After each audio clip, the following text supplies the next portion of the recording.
இந்த கரூர் சம்பவம், அதாவது தவேகா தலைவர் மரியாதைக்குரிய விஜய் அவர்கள் பரப்புரை நடத்துகிற இடம் கரூரில் ஒரு பெரிய அசம்பாவிதம் ஒன்று நடந்திருக்கு. அது நடக்கும்போது நான் ஹாஸ்பிட்டல் இருந்தேன், உடல்நிலை சரியில்லாமல் ஹாஸ்பிட்டல் இருந்தேன். அதை டிவியில் பார்க்கும்போது பதறிச்சு, என்னடா இது அப்படின்னு சொல்லிட்டு. ஒரு உயிர் 41 ஒரு உயிரில் குழந்தைங்க நிறையா இறந்துருக்காங்கன்னு கேள்விப்பட்டவுடனே பதறுது. அந்த குழந்தைங்க என்ன பாவம் பண்ணிச்சு, பாவம் மனசை கேட்கல. எப்படியாவது டிஸ்சார்ஜ் ஆன மறுநாள் போயே ஆகணும் அப்படின்றது என்னுடைய இதாக இருந்துச்சு. நான் ஏற்கனவே ஒரு ஹாஸ்பிட்டல்லேருந்து ஒரு பதிவு பண்ணியிருந்தேன்.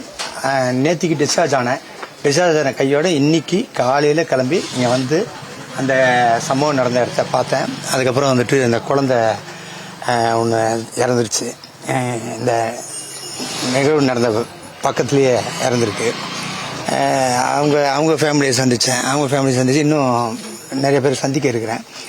இந்த சம்பவத்தை பற்றி என்ன சொல்கிறேன்னு தெரியல. அதாவது பேசவே முடியல, ரொம்ப கஷ்டமாக இருக்குது. இப்போ கூட நான் ஏன் வந்தேன்னா, ஃபஸ்ட்டு மக்கள் அதை தாண்டி உயிர் 41 உயிர் போயிருக்கு. இதையும் தாண்டி ஒரு பக்கம் யோசிக்கணும். ஏன்னா இப்போ எனக்கும் உங்களுக்கும் என்ன மனவேதனை இருக்கோ அதே மனவேதனை தான் கிட்டத்தட்ட தவேகா தலைவர் மரியாதைக்குரிய விஜய் அவர்களுக்கும் இருக்கும். ஏன்னா இந்த 2 நாளாக அவர் என்ன மன உளைச்சல் இருக்காருன்னு நல்லாவே என்னால் புரிஞ்சிக்க முடியுது. இப்போ நான் வந்ததுக்கு இன்னொரு ரீசன் என்னன்னா, கரூர் மக்கள் மேலே நான் வச்சிருக்கிற மிகப்பெரிய ரெஸ்பெக்ட். ஏன்னா ஷூட்டிங் நிறையா வாட்டி வந்திருக்கேங்க, அது ஒன்று. இங்கே எனக்கு நிறையா நண்பர்கள் இருக்காங்க. இதை தாண்டி முக்கியமான விஷயம் அப்படின்னால் நான் பகிரங்கமாக சொல்கிறேன், யாருக்கும் நான் பயப்படல, எதுவும் பண்ணல.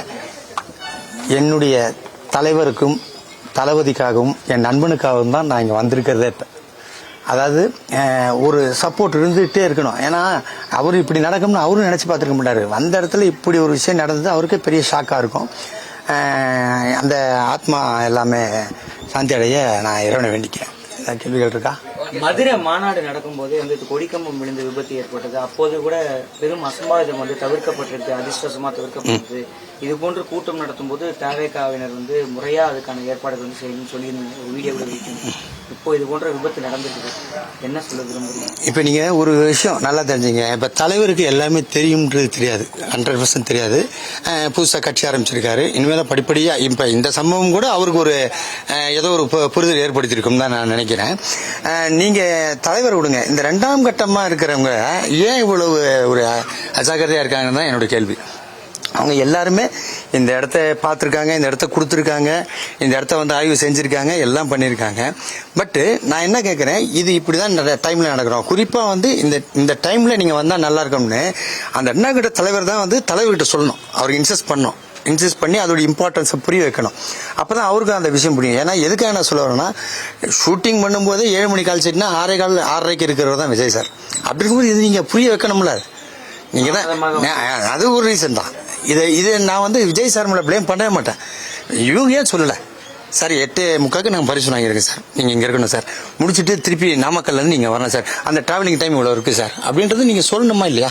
கூடிய கூட்டம் எல்லாமே விஜய் அவர்களுக்காக கூடிய கூட்டம். இப்படி 19 2ஆம் கட்ட தலைவர்கள் மீது அதிருப்தி இருக்கிறது எந்த ஒரு சரியா இல்லை. நான் நீங்கள் சொல்றீங்க விஜய் சாருக்கு தான் சேர்ந்த கூட்டம், அது வேற யாருக்கும் இல்லை அந்த கூட்டம். நான் என்ன சொல்றேன், விஜய் சார் யாரை நம்பி வராரு? இவர்கள் கொடுக்குற இன்ஸ்ட்ரக்ஷன் இத்தனை இது அப்படின்றத இன்ஸ்ட்ரக்ஷனை காதில் வாங்கிட்டு வராரு.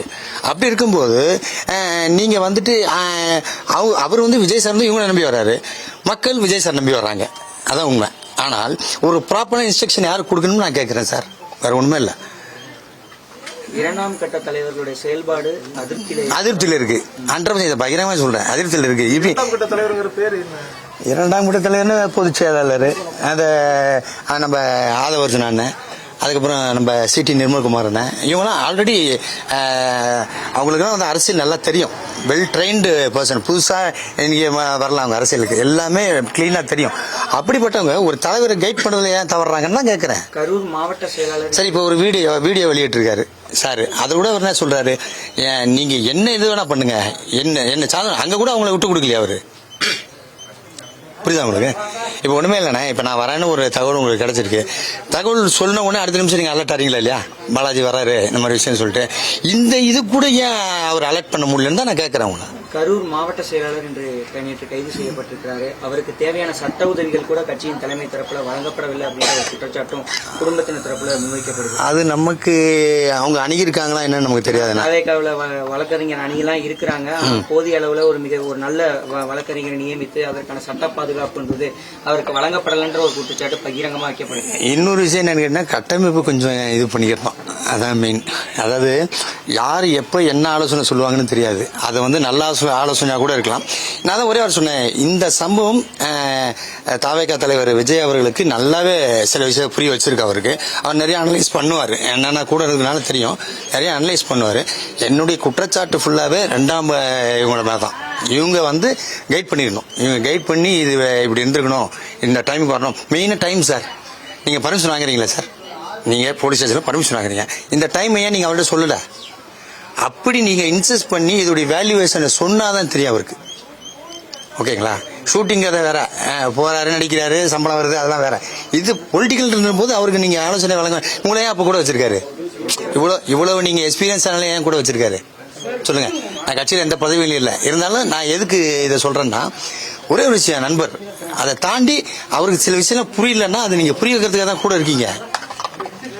அனிதா மரணம், தூத்துக்குடி துப்பாக்கி இதெல்லாம் வந்தாரு, இடங்களுக்கு சென்றாங்க. ஆனா இன்னமும் கூட இந்த மக்களுக்கு வருவார் சார். இப்ப நான் சொல்லியிருக்கேன் சார், இப்ப வருவார். டெஃபினட்டா வந்து பாப்பார். நீங்க பாருங்க, டெஃபினட்டா வருவார், ஷோரா வருவார். இந்த பாதிக்கப்பட்ட மக்களை கண்டிப்பா சந்திப்பார் சார்.